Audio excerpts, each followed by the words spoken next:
Welcome to the Genius Factory. Enjoy the video. In this video, I will explain how to reset Jeep Cherokee oil life.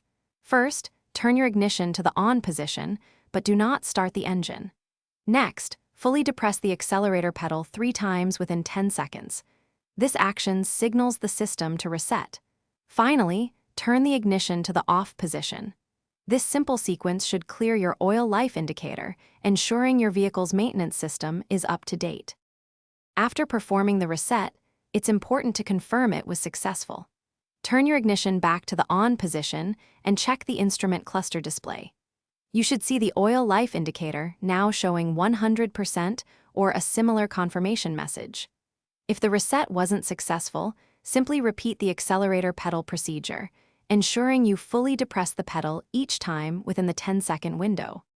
Resetting your oil life monitor is more than just turning off a light. It ensures your vehicle's maintenance system provides accurate reminders, helping you stay on schedule for crucial oil changes. This prevents premature wear and tear on your engine.